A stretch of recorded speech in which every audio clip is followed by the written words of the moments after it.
इस वीडियो में हम वरम का उसूल इलाज पढ़ने वाले हैं। इससे पहले हमने इल्मुल अमराज में वरम की डिटेल्स पढ़ रखी हैं और उसके जो टाइप्स वगैरह हैं वो भी देख रखे हैं। तो आप पहले उस वीडियो को देख कर आएँ ताकि ये चीज़ समझ में आए। अगर आपको उसका हल्का फुल्का भी आइडिया है तो हम इसमें आगे बढ़ सकते हैं और हम देख सकते हैं कि वरम क्या होता है।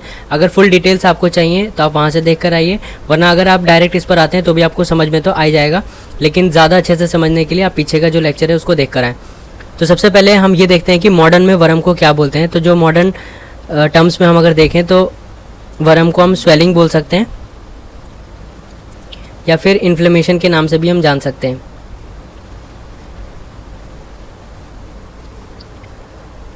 अब वरम की डेफिनेशन देखते हैं। तो जिस्म के किसी उज़ू का जुज़ी या फिर कुल्ली तौर पर किसी गैर तबई मादे की सबब में गैर तबई मादे के सबब से बढ़ना जो है उसी को हम वरम कहते हैं। तो वरम की डेफिनेशन ये बोल रहे हैं कि जो किसी हमारे जिस्म का किसी उज़ू या किसी ऑर्गन या फिर किसी पार्ट में क्या होता है, जुज़ी या फिर कुल्ली तौर पर किसी गैर तबई मादा। तो यहाँ पे हम क्या कर रहे हैं, मादे की बात करें। मादा मतलब मैटर होता है और गैर तबई का मतलब जो नेचुरल ना हो, यानी कुछ क्योंकि ख़राबी होती है जब भी जाकर हमें कोई डिजीज़ होती है। तो सिमिलरली यहाँ पर भी वही है कि गैर तबई मादे की वजह से होगा, यानी वो मादा जो तबई ना हो, नेचुरल ना हो, तो उसकी सबब की वजह से यानी उसके कॉज की वजह से क्या होगा, जो हमारा पार्ट है वो क्या हो जाएगा, बढ़ जाएगा। यही वजह है जिसको हम स्वेलिंग भी बोलते हैं, क्योंकि गैर तबई मादे की वजह से वहाँ पर क्या हुआ है, स्वेल कर गया है, फूल गया है, वहाँ पे मादा जो है अकुमुलेट हो गया है, तो इसी वजह से हम इसे स्वेलिंग भी बोलते हैं। अब इसके टाइप्स वगैरह तो हमने पहले से देख रखे हैं, लेकिन एक बार हम यहाँ पर भी शॉर्ट में देख लेते हैं ताकि चीज़ हमें अच्छे से समझ में आए। तो यहाँ पर इसके टाइप्स हैं दमवी, सफरावी, बलगमी, सौदावी, माई और रीही। तो इसको हम पहले रिलेट करते हैं कि जब हम अखलात पढ़ रहे थे तो हमने देखा था कि इसमें दम होता है, बलगम होता है, सफरा होता है और सौदा होता है। तो इसमें से हम जान रहे हैं कि जो दम है इसका अगर मिजाज की बात करें तो ये हार और रतब होता है, और इसमें जो सफरा होता है वो हार और याबिस होता है।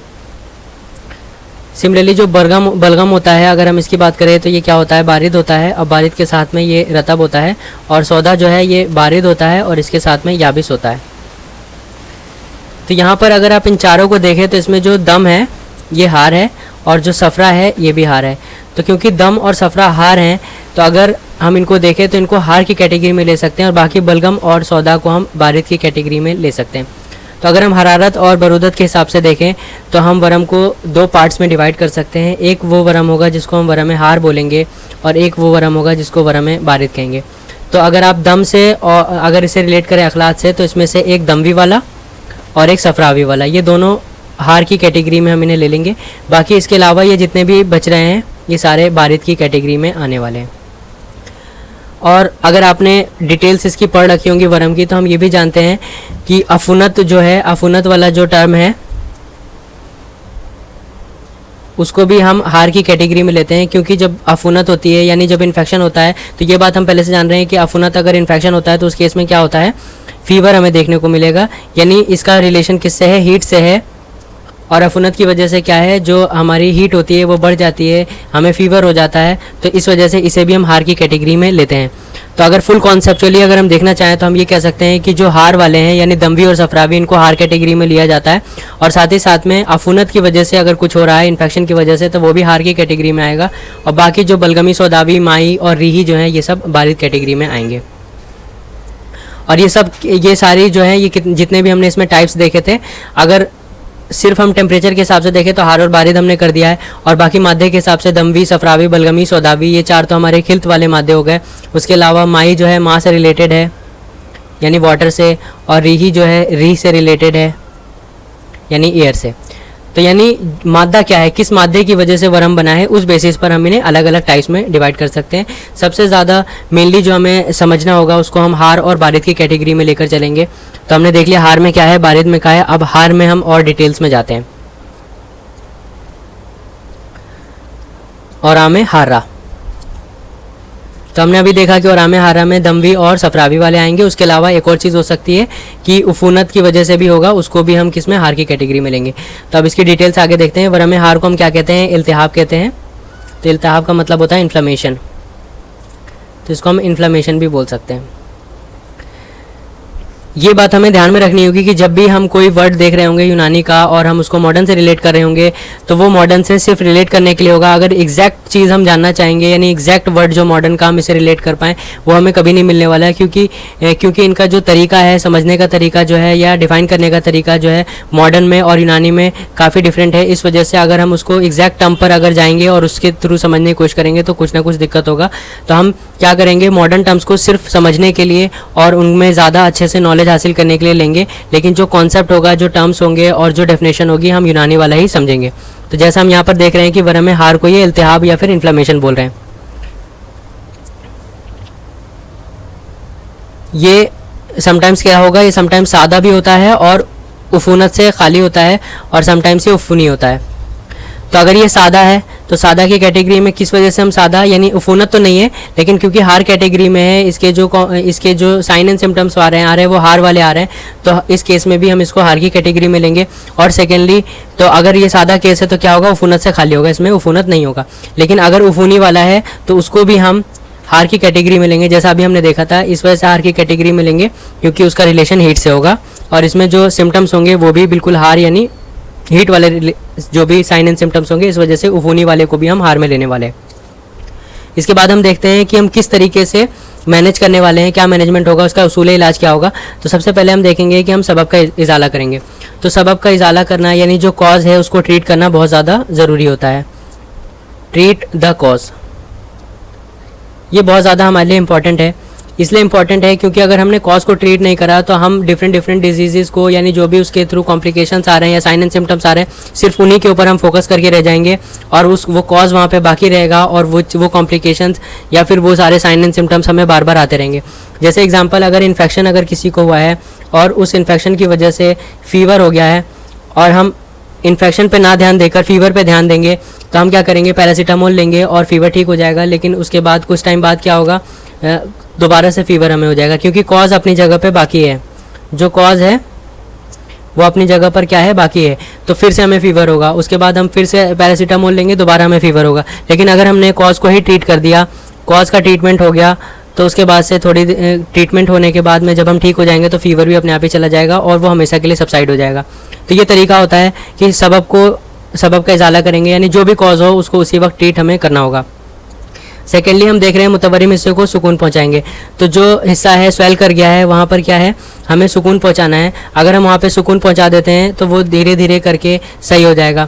जैसे हम एक यहाँ पर एग्जांपल ले लेते हैं कि जो इंजरीज़ होती हैं हमारे जॉइंट्स की, इंजरी टू जॉइंट्स, उनको क्या करते हैं, उसमें हम अगर देखें तो they take time to heal. तो ये हील करने में टाइम लगता है। ऐसा क्यों होता है, क्योंकि ये जॉइंट्स की इंजरी है और हमारे जॉइंट्स जो है हमेशा फंक्शनल होते हैं, कुछ ना कुछ हमें काम करते रहना पड़ता है, उसमें सुकून देना बहुत ज़्यादा मुश्किल हो जाता है। इस वजह से उनके हीलिंग में भी बहुत ज़्यादा टाइम लगता है। लेकिन अगर किसी ऐसे पार्ट पर हमें कोई इंजरी होती है जहाँ पर हम उसको आसानी से सुकून दे सकते हैं तो वो काफ़ी जल्दी ठीक हो जाते हैं। तो सिमिलरली मुतवरिम हिस्सा जो है हमें उसे सुकून देना है, क्योंकि वहाँ पर जब हम सुकून देंगे तो वो धीरे धीरे वो ठीक हो जाएगा। इसके बाद हम देखेंगे इम्तला को कम करेंगे, यानी जो कंजेशन हुआ है उसको कम करना है। वहाँ पे जो तनाव है उसे भी हमें कम करना है। हमें करना क्या होगा, उज़्वे माऊफ जो है, यानी जो इफेक्टेड ऑर्गन है, वो ऑर्गन जहाँ पर इफेक्ट हुआ है, यानी जहाँ पर स्वेलिंग हुई है, उसको बुलंद करना है, यानी उसको ऊपर की तरफ हमें करना है, उसको ऊंचा लेकर जाना है। या फिर हमें क्या करना है, खून को खारिज किया जाएगा, खून को खारिज किया जाएगा। तो हमें क्या करना है, वैसे मेनली हमें तनाव को कम करना है। तो एक तो यहाँ पर एक तरीका ये बता रहे हैं कि जो उज़्वे माऊफ है, यानी जो अफेक्टेड ऑर्गन है, यानी जहाँ पर स्वेलिंग हुई है, उसको हमें बुलंदी पर लेके जाना है, ऊंचा रखना है, कुछ टाइम बाद फिर उसे वापसी नीचे लेकर आ जाना है। इससे हमें फ़ायदा होने वाला है। सिमिलरली जो खून है उसको खारिज करना है, अगर खून खारिज करते हैं उससे भी फ़ायदा होगा। और या फिर बरूदत का इस्तेमाल करना है। बरूदत का इस्तेमाल हम किस लिए करेंगे, रादे मादा की गर्द से करेंगे, इसलिए करेंगे ताकि जो हमारा मादा है वो डाइवर्ट कर जाए।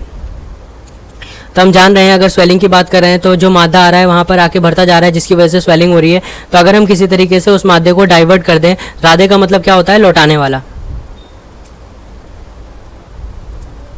तो अगर हम बरूदत का इस्तेमाल करते हैं या फिर कोई और सी अदविया इस्तेमाल करते हैं जिससे जो क्या हो, रादे हो, यानी डाइवर्ट करे, जो मादा है उसको डाइवर्ट कर दे, मादे को लौटा दे, तो उससे क्या फ़ायदा होने वाला है, जो स्वेलिंग है वो नहीं होगी, वहीं पर रुक जाएगी, यानी मादा वहाँ आकर अकुमुलेट नहीं होगा। एक और चीज़ हम यहाँ पे देखते हैं कि हरारत आवारिज वरम के लिए बहुत ज़्यादा मुफीद होता है। यानी अगर वहाँ पर हम हीट पहुँचाते हैं तो वो हमारे लिए क्या होगा, फ़ायदेमंद होगा। जैसा आप यहाँ पर फ़ोटो में देख सकते हैं एग्जाम्पल, जैसे अब हरारत हम कैसे पहुँचा सकते हैं, तकमीद रतब यानी फॉर्मेंटेशन से।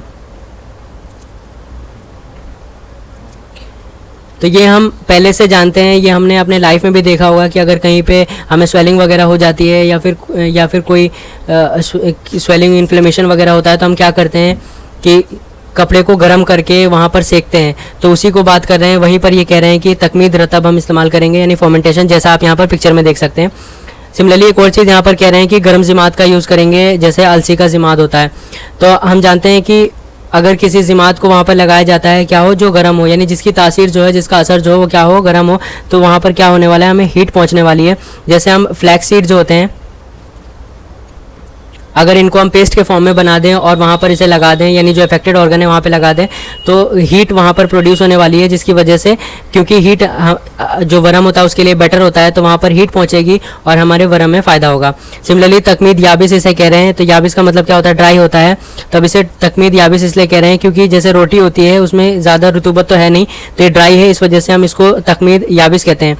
ये तकमीद जो होता है इसके बारे में आप इलाज भी तदबीर में पढ़ने वाले हैं, लेकिन अभी हम सिर्फ ये देख लेते हैं कि किस तरीके से हम उसूल इलाज में इसको ले सकते हैं।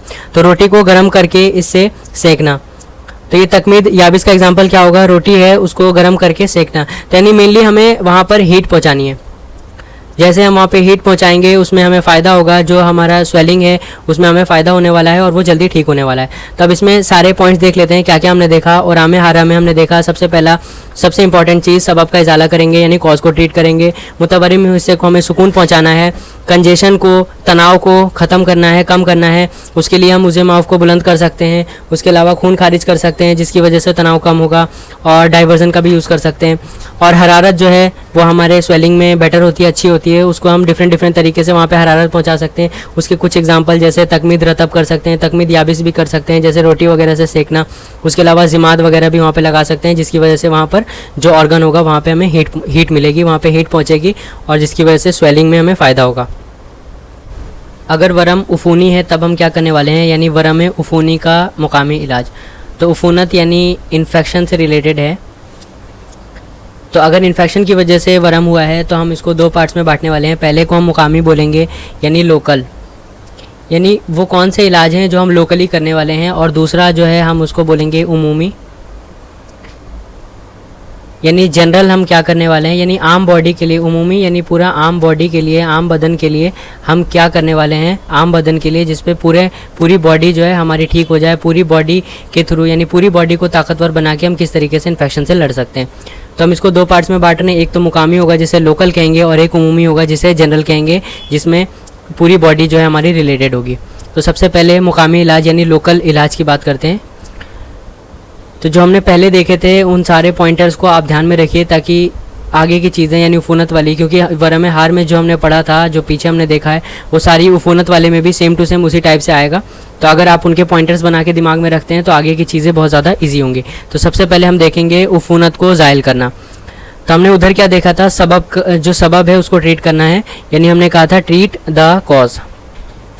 तो जो भी कॉज हो उसको हमें क्या करना है, ट्रीट कर लेना है। लेकिन क्योंकि ये इन्फेक्शन की वजह से हो रहा है, उफूनत की वजह से होना है, तो हम यहाँ पर कह रहे हैं उफूनत को ज़ायल करेंगे, यानी सबब को ख़त्म करेंगे। यहाँ पर सबब क्या है, उफूनत है, तो हमें यहाँ पर सबब पहले से पता है, कॉज। और वो कॉज क्या है, उफूनत है, इन्फेक्शन है, तो हम उफूनत को यहाँ पर ख़त्म करेंगे तो हमारी जो डिजीज़ है वो भी सही हो जाएगी। तो यहाँ पर ट्रीट द कॉज में हम क्या करने वाले हैं, उफूनत को ज़ायल करने वाले हैं। सेकेंड हम देखते हैं कि खून के तबई ख्वास को खारिजी वसाइल व मुनासिबत अदविया व अगजिया से क्या है, बढ़ाना है। तो जो हमारी कॉमन प्रॉपर्टीज़ हैं खून की, तबई ख्वास जो है, यानी वो प्रॉपर्टी जो खून की हैं, उन्हें हमें क्या करना है, अदविया यानी ड्रग से या फिर खाने से, ग़िज़ा से या फिर दवा से, अदविया से या फिर अगजिया से, यानी दवा से या फिर खाने से, किसी भी तरीके से हमें क्या करना है, खून का जो तबई ख़वास है उसको बढ़ाना है। तो यहाँ पर ये लिखते हैं कि हमें क्यों ज़रूरत है बढ़ाने की, इसलिए कि खून में कुदरतन यानी नेचुरली दाफ़े उफूनत यानी उफूनत को ख़त्म करने वाली जो है ताकत इसमें पहले से पाई जाती है, और इज़ाला समियत यानी जो टॉक्सिक सब्सटेंसेज हैं उनको दूर करने की जो क़ुव्वत है, ताकत है, पहले से होती है, यानी खून के अंदर ये ताकत पहले से है। तो अगर हम खून के ख़वास को, प्रॉपर्टीज़ को बढ़ा देते हैं तो ख़ुद ब खुद ही ये इन्फेक्शन भी ठीक हो जाएगा। तो हमें खून के ऊपर ध्यान देना है। इसके अलावा मुतवरिम हिस्से को हमें क्या करना है, आराम पहुंचाना है। ये बात हमने पहले ही देखा था कि अगर हम आराम पहुंचाएंगे तो जो वरम है वो बहुत जल्दी ठीक हो जाएगा। मुकाम वरम को ऊंचा रखा जाए, लेकिन ना इतनी देर कि इस अफ़ाल में खलल पैदा हो। ये भी हमने पहले देखा था कि जो वरम का जो मुकाम है, जहाँ पर वरम हुआ है, उसे हमें ऊँचा करना है। बस ये पॉइंट ध्यान में रखना है कि इतनी देर तक इसके नहीं रखना है कि इसके अफ़ाल में यानी इसके जो फंक्शंस हैं उनमें प्रॉब्लम आ जाए। अब ऐसा इसलिए है क्योंकि अगर हम थोड़ी देर तक ऊंचा रखते हैं जो मुकाम वरम है उसको, तो हमें फ़ायदा होने वाला है, वहाँ पे सर्कुलेशन बढ़ जाएगा। लेकिन अगर हम इसे ज़्यादा टाइम तक ऊपर रखते हैं तो क्या होने वाला है, क्योंकि कुछ टाइम के लिए सर्कुलेशन रुक जाने वाला है, ऑक्सीजन कम पहुँचेगा वहाँ तक, तो इस वजह से प्रॉब्लम्स हो सकती हैं, इसके जो फंक्शंस है उसमें खलल आ सकता है, प्रॉब्लम आ सकती है। तो हमें कुछ टाइम तक ऊँचा रखना है, वापसी अपनी जगह पर लेकर आ जाना है। इम्तला को हमें कम करना है, यानी कंजेशन को कम करना है। ये पॉइंट भी हम देख चुके थे। और शिगाफ देकर भी हम इसे खारिज कर सकते हैं, यानी यहाँ पर कट लगाकर हम उसको खारिज कर सकते हैं। इसके अलावा हम देखेंगे कि जब सदीद जारी हो, यानी अगर पस जो है वो निकलने लगे, तो नुतुलात वो ज़रूक़ात इस्तेमाल किए जाएंगे।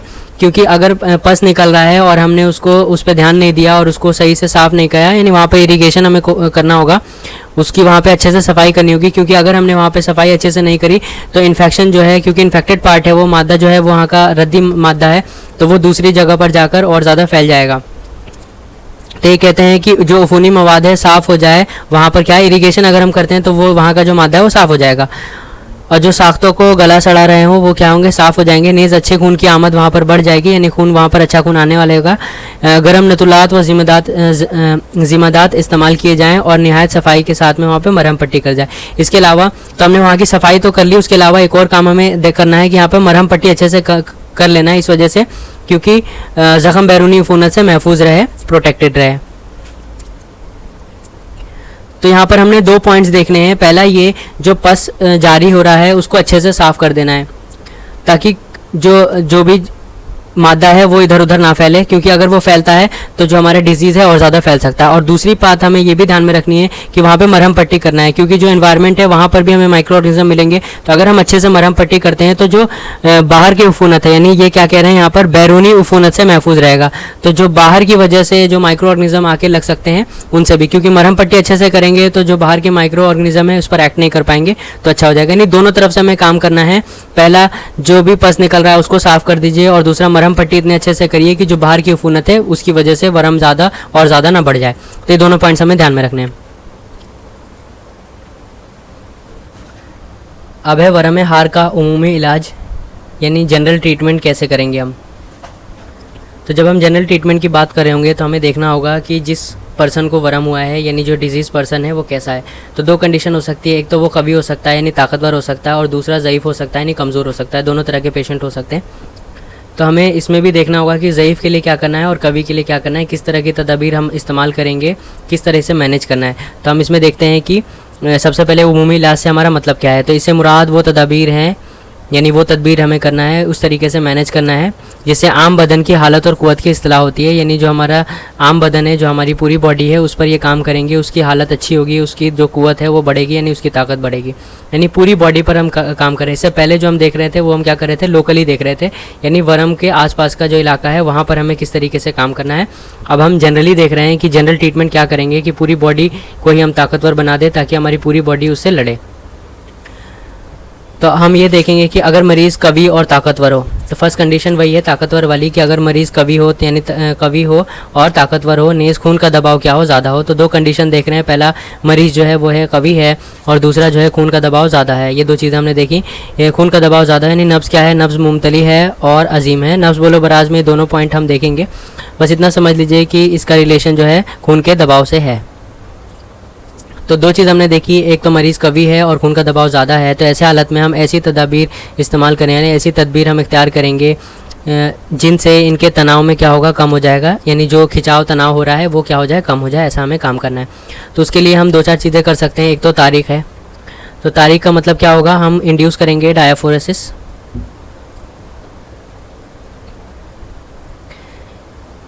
यानी इससे हम क्या करने वाले हैं, जिससे जिल्द का फेल बढ़ाएंगे, यानी जो हमारा स्किन है उसका जो फंक्शन है उसको बढ़ा देंगे। तो स्किन में क्या होता है, स्वेट के ग्लैंड्स होंगे और जो स्वेट है उसका प्रोडक्शन हम बढ़ा देने वाले हैं। और जब स्वेट बढ़ेगा तो मेनली स्वेट क्या है, वो मादा है जो हमारे लिए अच्छा नहीं है। जो स्वेट के साथ में क्या होता है, जो हमारा ख़राब मादा है वो बाहर निकल जाता है। हमें पता है स्वेट में बहुत सारे वेस्ट मटेरियल हमारी बॉडी से बाहर निकलता है, तो हम उसको बाहर निकाल देने वाले हैं। और जब ये बाहर निकलेगा जो स्वेट के थ्रू मतलब हमारे स्किन से जब स्वेट ज़्यादा होगा, यानी हमने डायफोरेसिस को बढ़ा दिया, तो इससे क्या होने वाला है, तनाव कम होने वाला है। सेकेंडली हम इसहाल से काम ले सकते हैं। तो इसहाल का मतलब मेनली क्या होता है, परगेशन होता है, यानी इनसे आंतों का यानी इंटेस्टाइन का फेल हम बढ़ा देने वाले हैं। और इससे क्या होगा, दस्त के थ्रू मादा बाहर निकल जाएगा। इदरार की हम बात करें जिससे गुर्दों का फेल जो है बढ़ जाएगा। तो अगर हम मुदिर की बात करें तो मुदिर का मतलब होता है जारी करने वाला। अगर मुदिर बॉल के हैं तो इसका मतलब क्या होता है, डायूरेटिक, यानी डायूरेटिक वो होगा जो यूरिन का एक्सक्रीशन बढ़ा देगा।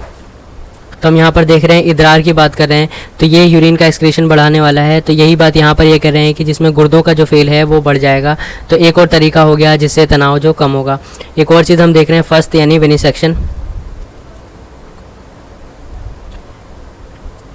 जिससे उरूक का इम्तला यानी जो वेसल्स हैं उनमें जो कंजेशन हुआ है और जो तमद्दुद है वो दूर हो जाएगा। यानी यहाँ का भी तनाव और जो कंजेशन है, जो तनाव है वो यहाँ पर भी ख़त्म हो जाएगा। तो तनाव को कम करने के लिए हमने देखा तारीख यानी डायफोरेसिस, इसहाल, परगेशन, इदरार जो है जारी करने वाले, जैसा एग्जांपल मुदिर बॉल होता है, और फर्स्ट यानी विनिसेक्शन, इनके थ्रू हम तनाव को कम कर सकते हैं। ये सारी कंडीशंस कैसी थी, जिसमें जो पर्सन था कवि था और खून का दबाव जो है वो ज़्यादा था।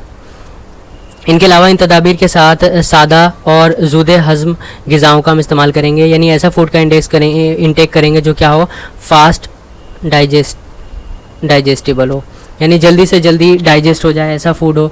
तो हम जानते हैं कि जो बीमारी होती है उसमें आमतौर पे हम ऐसी ग़िज़ा का इस्तेमाल करते हैं, वो कैसी हो, जो आसानी से डाइजेस्ट हो जाए, हमारी बॉडी को डाइजेस्ट करने के लिए उसमें ज़्यादा ताकत ना हो और हमारी बॉडी पूरी तरीके से मर्ज़ को दफ़ा करने में लगी रहे। यानी फास्ट डाइजेस्टेबल जो ग़िज़ा होती है, फूड होती है, उसका हम इंटेक करेंगे।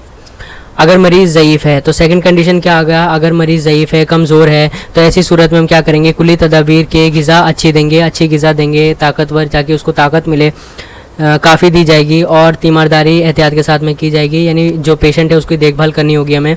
मुहरिकात और मुकव्वियात के इस्तेमाल किए जाएंगे, हम उसको क्या करेंगे, उसकी पावर को बढ़ाएंगे, उसको मुकव्वी और ताकतवर बनाएंगे।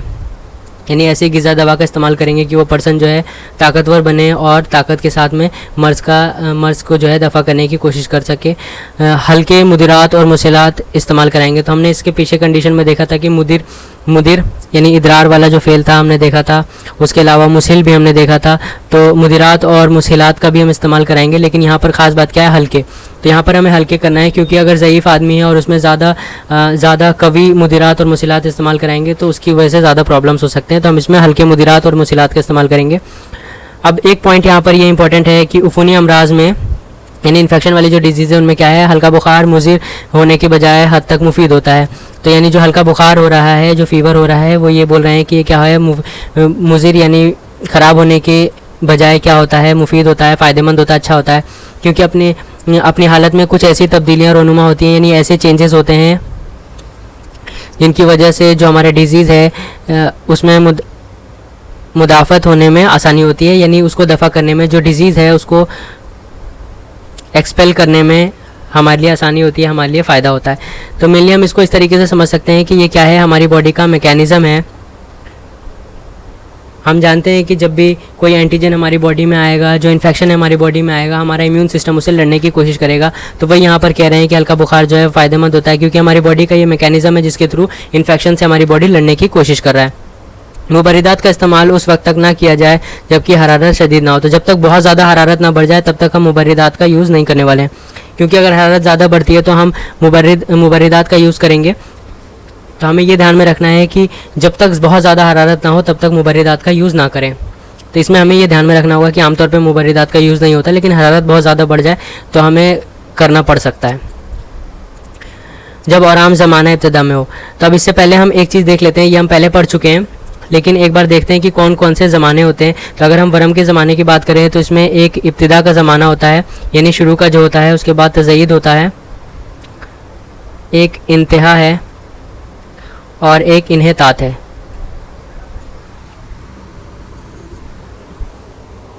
अब अगर इनकी बात करें तो जो इब्तिदा है वो स्टार्टिंग की स्टेज है। इसमें क्या होगा, धीरे धीरे वरम जो है वो बढ़ेगा, यानी वहाँ पर मादा आने लगेगा और मादा आने की वजह से वरम बढ़ेगा। तज़यीद ये जो है बढ़ने का टाइम है। इब्तिदा में शुरुआत हुआ और तज़यीद में जो है इसका साइज़ वरम का वो बढ़ने लगा है। इंतहा यानी मैक्सिमम साइज़ तक ये पहुँच चुका है, मैक्सिमम साइज़ ये ले चुका है। और उसके बाद इनतात यानी क्या हो गया, वरम जो है वो कम होने लगेगा, यानी वरम जो है वो ठीक होने लगा, इसका साइज़ कम होने लगेगा। तो हमने क्या क्या देखा, अगर इसको हम देखें तो क्या होगा, शुरू में वरम बढ़ेगा। तो इसको हम देख सकते हैं कि पहले जो है वो वरम क्या होगा, बढ़ेगा, यानी मादा वहाँ पर आएगा, वरम बढ़ेगा। उसके बाद से क्या होगा, मैक्सिमम तक पहुँच जाएगा और फिर वरम जो है इनतात में आ जाएगा, यानी ठीक होने लगेगा, यानी वरम जो है वो कम होने लगेगा। तो अब हमें इन्हीं के बेसिस पर डिफरेंट चीज़ों का, जैसे हम ये फर्स्ट सेकंड और थर्ड केस अगर हम इसको मान ले, तो हमें इन्हीं बेसिस पर हमें ध्यान देना है कि किस चीज़ की हमें ज़रूरत है, उस बेसिस पर हम दवाओं का इस्तेमाल करेंगे।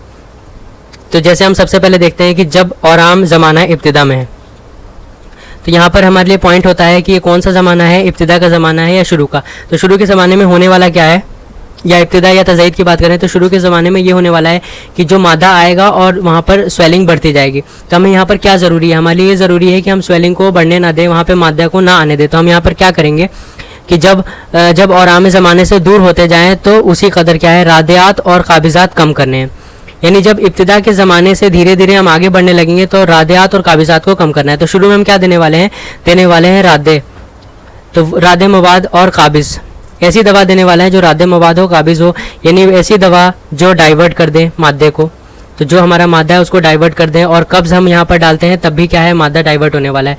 तो शुरू में हमें किस चीज़ की ज़रूरत है, हमें शुरू में ज़रूरत है कि जो मादा आ रहा है जिसकी वजह से स्वेलिंग हो रही है, हम उसको डाइवर्ट कर दें। तो अगर हम उसे डाइवर्ट कर देते हैं तो क्या होगा, वहाँ पर मादा कम से कम आएगा और स्वेलिंग ज़्यादा नहीं बढ़ेगी। उसके बाद से जब इब्तिदा से हम आगे के ज़माने में जाएंगे तो क्या होने वाला है, इंतहा तक पहुँचेंगे। तो इंतहा में क्या होने वाला है, मैक्सिमम साइज़ तक पहुँच जाएगा। वहाँ पर हमें किस चीज़ की ज़रूरत होगी, हमें वहाँ पर मुहल्लिलात की ज़रूरत होगी। क्योंकि जो मुहल्लिल होते हैं वो क्या होते हैं, मुहल्लिलात यानी एंटी इन्फ्लेमेटरी।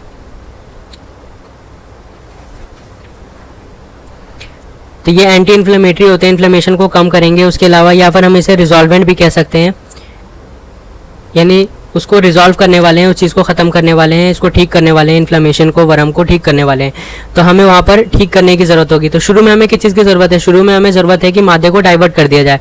तो इसी वजह से हम कह रहे हैं कि जैसे जैसे इब्तिदा से हम दूर होते जाएंगे उसी कदर हमें रादियात और काबिज़ात कम कर देने हैं, क्योंकि अब हमें मादे को डाइवर्ट करने की ज़रूरत नहीं है और हमें मुहल्लिलात को बढ़ाना है, क्योंकि अब हमें मादे को डाइवर्ट करने की ज़रूरत नहीं है बल्कि हमें मुहल्लिल अदविया की ज़रूरत है ताकि इन्फ्लेमेशन को कम किया जाए। तो शुरू में क्योंकि मादा बढ़ा है तो हम शुरू में मादे को डाइवर्ट करेंगे, उसके बाद से हम मुहल्लिल यूज़ करेंगे।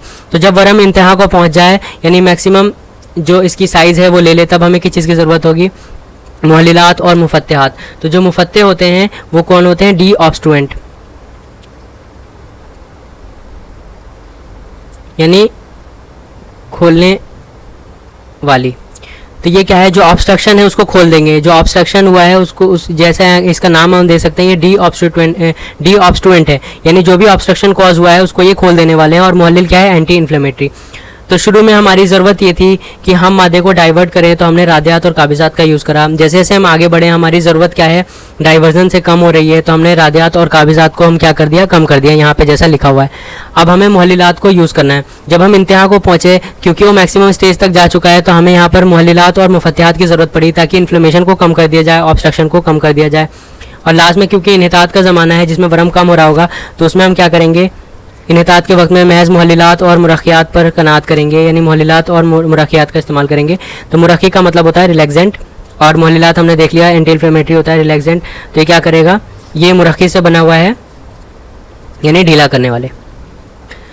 तो मिला जुलाकर हमें इतनी बात ध्यान में रखनी है कि शुरू के ज़माने में क्या होने वाला है, हमारी कोशिश ये रहेगी कि रादे और काबिज़ात से मादे को दूर कर दिया जाए। बाद में हमें क्या करना है, एंटी इन्फ्लेमेटरी ड्रग्स चाहिए ताकि इन्फ्लेमेशन को कम कर दिया जाए, क्योंकि वो इनहता तक पहुंच चुका है, लास्ट स्टेज तक। और बाद में इनहतात में हमें मुहल्लिलात और मुरक्कियात का यूज़ करना है।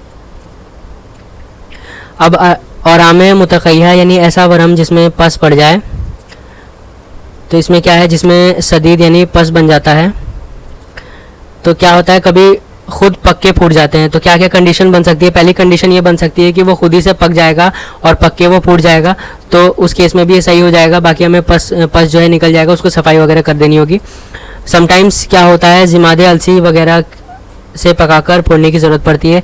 तो सेकंड केस में हमारे लिए क्या हो सकती है, हमें वहाँ पर हीट का एप्लीकेशन करना होगा। जैसा हमने पहले देखा था फर्मेंटेशन वगैरह हम कर रहे थे, तो यहाँ पर जैसे जिमादे अलसी, फ्लैक्स सीड्स वगैरह जो हैं, इसका हम क्या करेंगे, इसका जिमात बनाएंगे, एक पेस्ट के फॉर्म में लाकर उसको लगाएंगे। वहाँ पर हरारत और गर्मी पहुँचेगी जिसकी वजह से वो फूट जाएगा। और इसके अलावा थर्ड केस ये भी हो सकता है कि समटाइम्स हमें वहाँ पर शिगाफ देना पड़ जाए, यानी वहाँ पर कट लगाकर जो है पस को ड्रेन करने की ज़रूरत पड़ जाए। तो 3 केस होते हैं, खुद ब खुद पस जो है निकल सकता है। एक और ज़रूरत हो सकती है कि हम वहाँ पे हीट का एप्लीकेशन करें, जैसे जिमात वगैरह लगा के उसको पकाने की कोशिश करें। और थर्ड केस में जाकर हमें वहाँ पर कट लगाना पड़ता है और उसको ड्रेन करना होता है। मेनली हम बात करें इन सीज़न एंड ड्रेनेज की, तो हम कट लगाएंगे, इन सीज़न करेंगे, उसके बाद उसका ड्रेनेज कर देंगे ताकि जो पस वगैरह है वो सब निकल जाए और हमारा जो वरम है वो ठीक हो जाए। अब इसकी नेक्स्ट वीडियो में हम अंजाम वरम और वरम बारिदा के बारे में पढ़ेंगे और जो दूसरे टाइप्स हैं उनके बारे में देखने वाले हैं।